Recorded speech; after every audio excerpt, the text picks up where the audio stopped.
Hey guys, what's up? Welcome back to another episode of the vlog. I'm going to be continuing in our series of episodes on how to learn Jiu-Jitsu.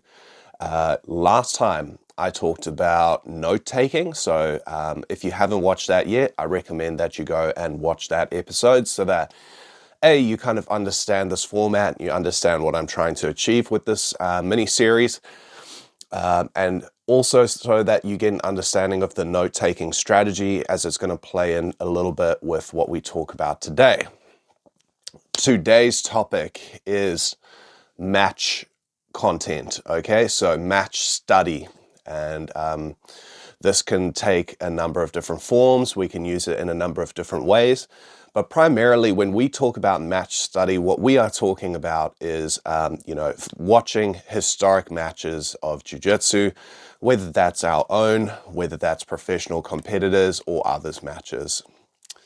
Now, the reason I wanted to do match study next is because it also bridges a little bit with note-taking, meaning that I want to use the two in concert with each other, right? So, as we discussed with note-taking, I am writing reflections, I'm writing notes about my own training.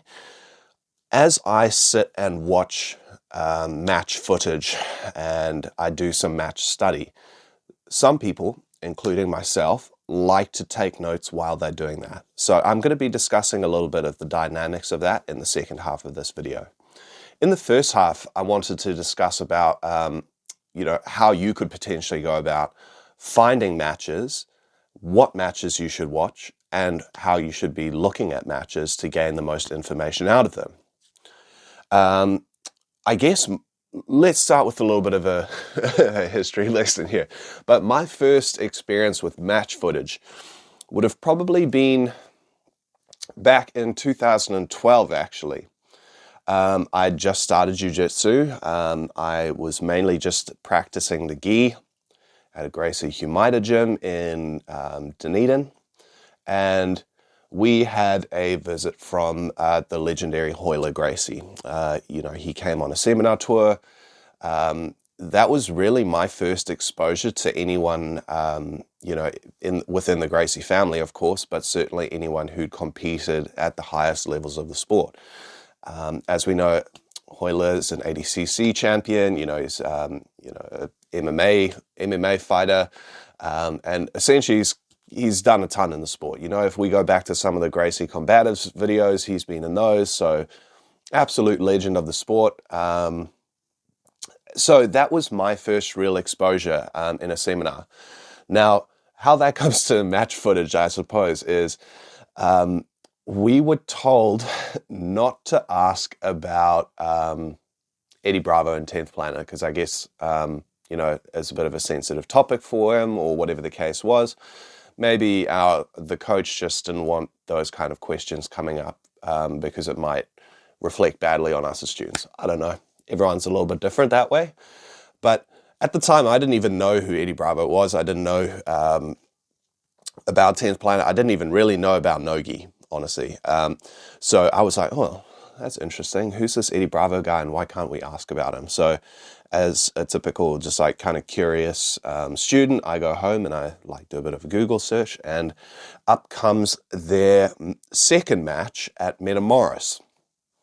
Now, this was my first exposure to any kind of professional super fight, or even just watching anybody else do jiu-jitsu other than live. So this was literally the first match I'd ever watched. And I was like, wow, this is buzzy. I didn't understand much of what was going on. It was no gi. One person had gi pants on, and I was just like, okay, this is bizarre. But anyway, watched it, didn't understand what was going on, didn't understand the decision or anything. But inadvertently, what I'd done is essentially I'd done my first match study. Even if none of it had made sense. I mean, I was so new at that point. I think I'd maybe trained a week. It was a week between when I signed up and when Hoyler Gracie's seminar was coming. So I knew fuck all. So from there, I kind of became exposed to the wider 10th Planet system through what was at the time Mastering the system and like the YouTube presence of Eddie and the 10th Planet Gym online. I think it was, is his name Tom Plaster, shot all of that, plastering the system, so shout out. I had the privilege to meet the bro back in like 2019 when I visited the gym. But you know, that was like invaluable content. I mean, there was a lot of like stand-up comedy and like kind of skits and stuff in it. But and I mean, that's obviously where Hanato Laranja and all of that kind of stuff came in. But I remember watching that and being like, wow, okay, so Nogi is a thing. You know, it's this whole kind of subculture. And essentially, if I'd never done that match study, I don't really know where I would have been now. That kind of led me down the route of like watching a lot of Stuart Cooper highlights of some of the earlier ADCCs, like ADCC China. God, what was that? I was like, maybe must have been around then. I can't remember, but I remember watching those highlights and going like, holy shit. Okay, so like Nogi's this whole thing. This is ADCC. And starting to understand a bit more about the landscape of the sport purely just by watching and like absorbing this content online. I guess it probably wasn't until I started competing myself that I realized, hey, you know, we can watch these match studies and we can watch rolling footage of people in the gym, other people, and we can actually see what they're doing and we can learn moves from them. So I think probably the first person that I actively did that with was Marcelo Garcia. Now, I remember watching Marcelo, I think it was versus Ben Askren or someone who came to visit his gym. Might have been Jake Shields, I can't remember. It was an MMA fighter versus Marcelo at Marcelo's gym in New York. And I watched that roll from beginning to end. And I started to notice some patterns about like how Marcelo was playing his butterfly guard, which was something that I wanted to improve with because I found myself playing from my seated guard a lot, especially as a white belt, very unathletic white belt. And I was like, okay, well, I'm finding myself in this kind of seated guard position a lot of the time. So what do I do? Oh, well, I've been told that Marcelo is really good at that, so let me go and see if I can find some footage. I didn't take any notes, like written notes. I probably should have. I would love to kind of go back and reflect on what I would have seen from that. But what I did do is I consciously took a little shin to shin detail that he played from his butterfly guard and how he used to create elevation to reset the range. And I used those two things specifically in my next little bit of training. And that was really useful.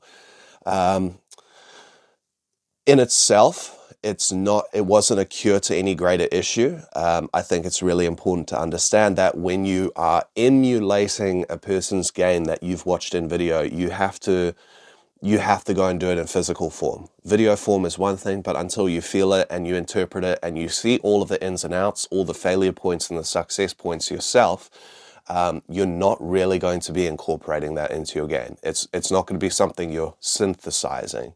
When we talk about learning, we talk about the synthesis period, and that's after you've done your research and your inquiry. So you go out, you find all this information over here, and then the synthesis is about going, I have this information, now how do I use it? So it's crucial that you spend an adequate amount of time with that technique training. And you know, that could be anything from 6 days to 6 weeks to 6 months, 6 years, who even knows? It depends on what you're looking at, right?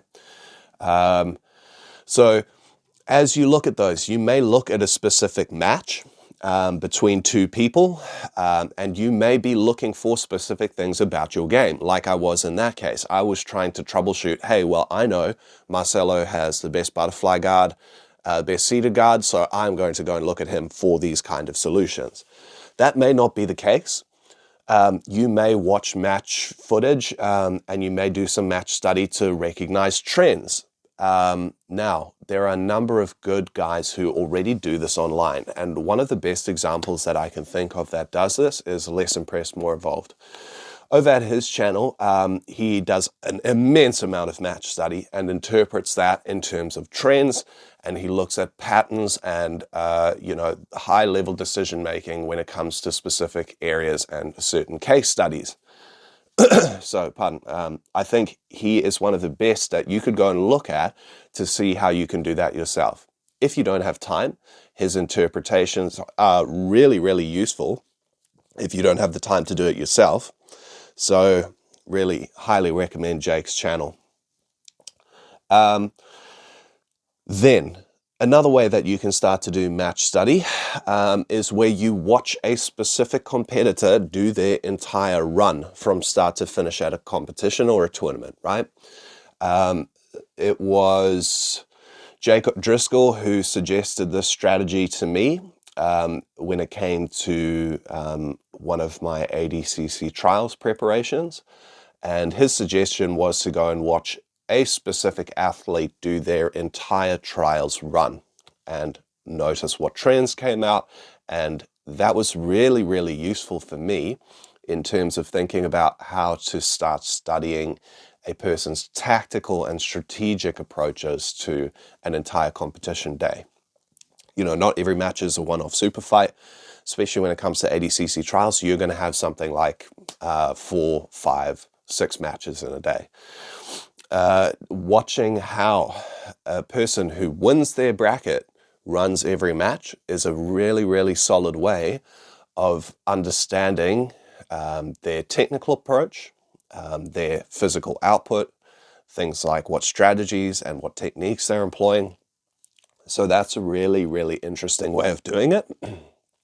In my case, it was watching a person at under 99 or watching a number of people of 99 going all the way to the finals.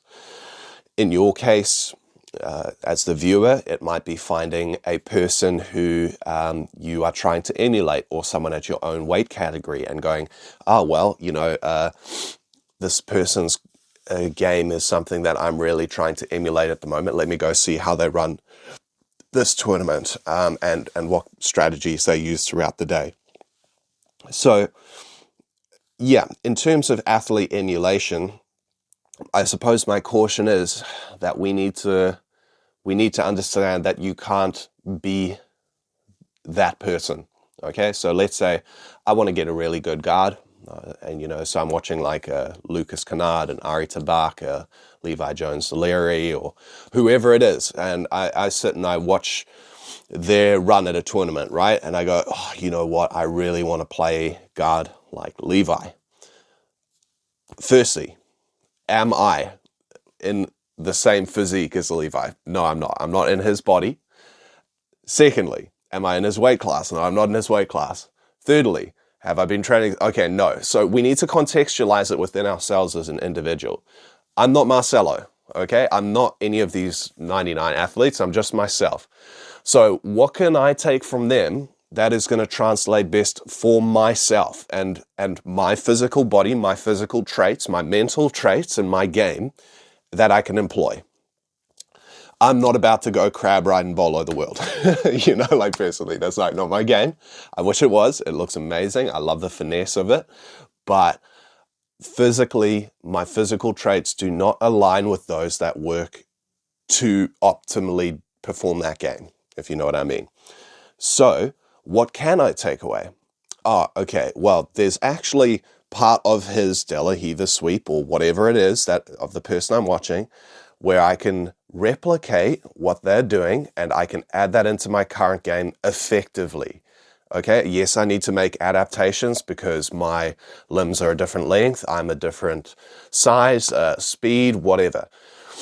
We have to, and this is all part of that synthesis level of the cycle, right? You can't just be like, okay, well, I'm going to go and do a Marcelo, okay? Because you're not Marcelo. You can't just be like, I'm going to be a full Levi and then watch all of his matches and then go out and copy him. It's not going to work that way, okay? You have to, when it comes to match study, you have to look at the small details as different segments that you can then go and emulate and see what's going to work for you specifically. So I hope that's helpful. Now, I suppose coming to the second half, it's about how to effectively combine note-taking and match study, right? Recently, I've put together a resource on Facebook, which is free, by the way. If you would like to join that, just send me a message or comment below, and I'll send you a link to that. In this resource page, essentially what I do is weekly I take a match study that I've watched, and I write notes on it. I find this practice useful because, I mean, as we discussed in the last episode, my note-taking in the physical form is usually around techniques that I've learned and reflections. So that's my physical method. I leave that one to the side. It's a routine that works for me. I don't want to disrupt that. But when I do match study, I take digital notes. So I will sit with my laptop with YouTube or whatever it is open, watching the match and writing some notes as I watch. I'll watch maybe like a 1 to 2 minute sequence of the match and then write some notes. I will then watch the next, write some notes. And I'm trying to identify, oh, okay, here's an interesting scramble. What happened? What was the result? Why did it not work? Or why did it work for this guy and not for this guy? What did he do to kill that move? Or what move did he use to create success? And I'm writing those little notes as I go. Those can be as formal or as informal as you want. They can be bullet points. They can be longer paragraphs. I suppose that's going to be up to you. As long, like we said last time, as long as you have sufficient detail that it makes sense to you when you go back and read them. No point taking notes and you look back at it afterwards and you're like, I have no idea what I'm referring to. Some people go as far as having specific timestamps, at the 3-minute mark, this thing happens, blah, blah, blah, blah, blah. This was actually a bit of a skill that I developed back in the day when I was working for a betting agency here in New Zealand, where I had to write play-by-plays for sports games or for fights, for boxing matches. So I would have the boxing match on and I would have to write live updates about what was happening. Very interesting process, very painstaking process and time consuming. Of course, you can't do anything else. But, this was before the regularity of live streaming and, the rigorous selling of pay-per-views that we have now. So, for some people, if they were sitting online on TAB, they were looking for updates there, or, they were literally looking for the written play-by-play. So, I was writing play-by-play. So, you don't need to have that depth of professional skill to do this. You can take it at your own pace, and, with the joys of YouTube and things these days, you can just hit pause every time you want to take a note and then go back, or play the sequence in half speed and write your notes as you go. So match study is in my opinion, more useful than DVD watching. I can't remember, honestly, the last time I watched an instructional DVD, but literally on a near day-to-day basis, I'm watching live match study, either matches that are currently going on or matches that have just been, and then I can, go and watch it. Live, it's a little bit difficult. I think if you're watching something live for the very first time, sit and absorb it, and then, go and rewatch it again later to revise it and revisit certain aspects. It's way too hard, as I've learnt firsthand, to have to try and do live play-by-play and actually make insightful comments about what's going on. When you're watching it live and it's play-by-plays, you're just seeing a surface level and you're reporting on a surface level. It's not until you go back to your second watch or your third watch that you're actually able to make perceptive comments about what's happened there, because your brain needs the time to think about it, right? Our brains, when we're seeing something, especially for the first time, in very much an observation state. This is what's happening. Oh, he just did a takedown. Oh, he's just done a pass. Oh, I can recognize what that pass is, but you're not making any deeper interpretations about, oh, well, he went for that kind of pass because his opponent did this. That takes time for your brain to do. So don't expect to do that all in one sitting. This previous week I was looking at Mika Galvao versus Jonatas Gracie at Who's Number 128, and I probably watched that match through 3 or 4 times in segments and bits as I was doing my reflections on it, to try and see not just what happened, but patterns, thinking about the underlying thought processes of both athletes and what they were doing and why they were doing it. So take your time. It's certainly a process that you can't shortcut if you want to get those insights out of any video that you watch. So that pretty much concludes this video, really. I really do think that match breakdowns and, match study is a phenomenal way to add new things to your game. Watching some match over the weekend or whenever you have a rest scheduled in your routine, and then going, I like that move. I want to go and try and hit that this week. It's a great way to set some goals for yourself. It's a great way to direct your own training as well. If you don't have a coach who's necessarily providing you with like an oversight of what you should be adding to your game, you can be doing that yourself. So in the next couple of episodes, the things that I want to discuss are, DVDs and how to correctly study instructional content. To optimize what you get out of that. I do know that DVDs are popular, and I'm certainly probably in a minority of people who don't necessarily watch a ton of instructional content. But when I do watch it, I've got very specific things that I like to do. So I'll kind of give you a little bit of a guide and some color and some insight into how I do that. As always, these are kind of just my own 2 cents about any of these processes. The match study, and taking case studies like this, I do highly recommend and value. It's something I use weekly in my own training, and I strongly encourage you to give it a go. If you want any more advice on how to do that, let me know.